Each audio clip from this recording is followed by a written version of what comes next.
kí gbogbo ẹ̀yin olólùfẹ́ PAVILION TV. Ẹ káàbọ̀ sórí ìkànnì yìí ní gbogbo ibi tí ẹ ti ń wò wá káàkiri àgbáńlá ayé. Ojú tẹ́ fi ń wò wá kò ní relédè yín o, láṣẹ Ìdùmarè. Ẹ ṣé tẹ́ ń wò wá ní gbogbo ìgbà o.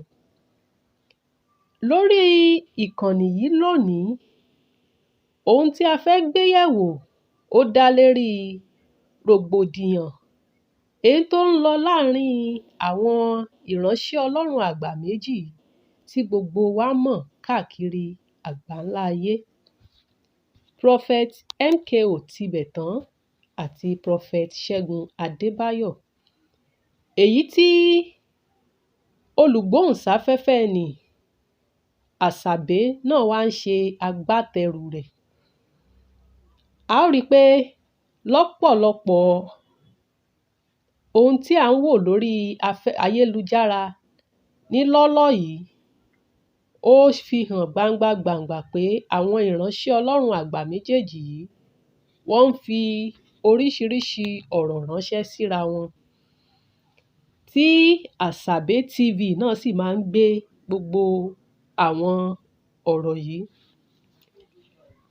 Ní èrò tiwa ní orí ìkànnì PAVILION TV, a wò wípé kò yẹ kí ó máa lọ báyìí, pàápàá jùlọ láàárín àwọn ìránṣẹ́ Ọlọ́run, nítorí pé ìránṣẹ́ Ọlọ́run tí gbogbo wa tá a bu ọlá fún ni wọ́n ń ṣe.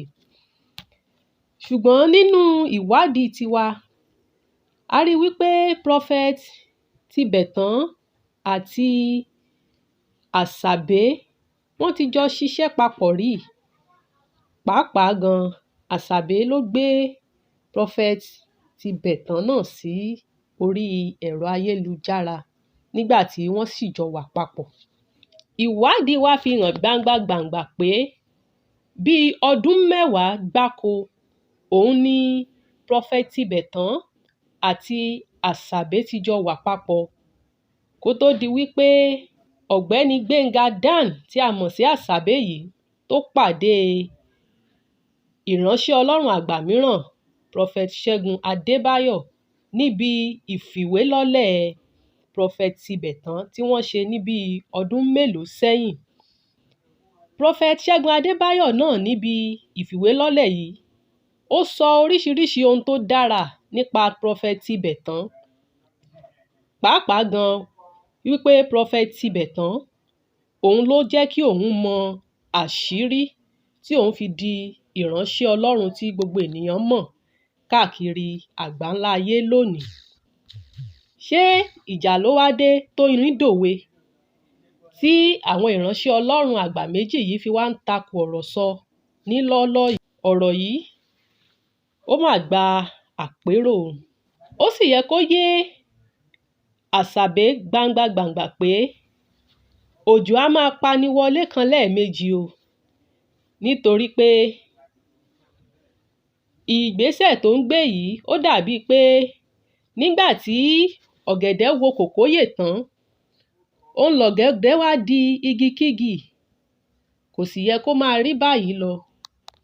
Ó yẹ kí a paná ọ̀tẹ̀ ni, kò yẹ ká máa rú iná ọ̀tẹ̀ sókè. Nínú àwọn ìwádìí wa, a rí wípé Asabe gan ló kọ́kọ́ gbé ìròyìn kan nípa Prophet Tibetan wípé báwo ni àwọn èèyàn ṣe lè mọ wòlíì tòótọ́ lórí ìkànnì rẹ̀, how to identify fake prophet. Tó wá ń ṣe àwọn àtamọ́mátàwọn ètò sì fi hàn gbangba wípé Prophet Tibetan òun ló ń bá wí. Lẹ́yìn rẹ̀, a tún rí i pé Prophet Segun Adebayo náà, àwọn náà tún sọ̀rọ̀ lórí ẹ̀rọ ayélujára wípé Ọlọ́run rán àwọn lọ sí ìjọ Prophet Tibetan láti lọ tú àwọn ènìyàn tí Prophet Tibetan ti dè, láti lọ tú wọn sílẹ̀. Ṣé Ọlọ́run kan náà, òun náà sì ló ń ṣiṣẹ́ ìyanu yìí láàárín gbogbo àwọn ìránṣẹ́ Ọlọ́run yìí? ó mà yẹ ká kíyèsára. Kò yẹ kí á gba èṣù láàyè láti pa iná ẹ̀mí nínú ìjọ. Ẹ̀yin ìránṣẹ́ Ọlọ́run àgbà méjì yìí, ó yẹ kẹ́ ẹ kíyèsára o. Nílọ́lọ́ yìí, a tún rí i lórí ẹ̀rọ ayélujára níbi tí Asabe tún ti lọ sí ìlú Prophet Tibetan láti lọ fọ̀rọ̀ wá Babalawo lẹ́nu wò wípé ṣé lóòótọ́ ni wọ́n fún Prophet Tibetan lágbára láti máa ṣiṣẹ́. Tí a bá wo ìfọ̀rọ̀wérọ̀ náà lọ dáadáa, a ó rí i pé Babalawo yìí kò sọ gbòógì pé òun fún Prophet Tibetan lágbára. N tó sọ ni wípé rárá, ṣùgbọ́n níbi àtamọ́-mátàmọ̀ tí Asabe tó tò mọ́ra wọn, òun ló fi gbé jáde wípé Babalawo sọ pé òun fún Prophet Tibetan ní agbára. Ó sì wá yẹ kó yé gbogbo ènìyàn báyìí pé òjò a máa pani wọlé kan lẹ́ẹ̀mejì. Nígbà tó jẹ́ wípé Asabe òun náà ló ń ṣe iṣẹ́ pẹ̀lú Prophet Tibetan tẹ́lẹ̀tẹ́lẹ̀ rí, tó tún ti wá wà lọ́dọ̀ Prophet Segun Adebayo báyìí. Kò wá yẹ kó jẹ́ òun ló máa jẹ́ agbátẹrù ogun, agbátẹrù rògbòdìyàn láàrin àwọn ìránṣẹ́ Ọlọ́run méjèèjì yìí. Ọ̀rọ̀ yìí wá ó gba àpérò, ó sì gba kí àwọn ìránṣẹ́ Ọlọ́run yìí kí wọ́n ó kíyèsára, nítorí pé ìránṣẹ́ Ọlọ́run ojúlówó òun la mọ̀ wọ́n sí. Kò yẹ kí wọ́n gba ogun èṣù láàyè, nítorí pé àrékérekè òun làwa wo irú eléyìí sí. Kò ní jẹ́ kí àwọn ìránṣẹ́ Ọlọ́run yìí gan kó lè gbájúmọ́ ohun tí Ọlọ́run pè wọ́n sí gan.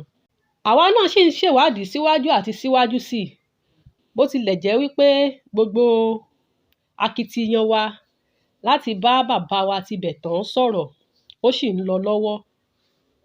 Ẹ jẹ́ ká máa farabalẹ̀, ká sì tún máa darapọ̀ mọ́ wa lórí ìkànnì yìí.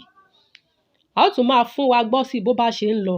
Ṣùgbọ́n ohun tí àwa ṣàfẹ́ ni wípé ká jogun omi, ká sinmi ogun, ká sinmi ọ̀tẹ̀, pàápàá jùlọ láàrin àwọn ìránṣẹ́ Ọlọ́run yìí, kí àlàáfíà kó jọba.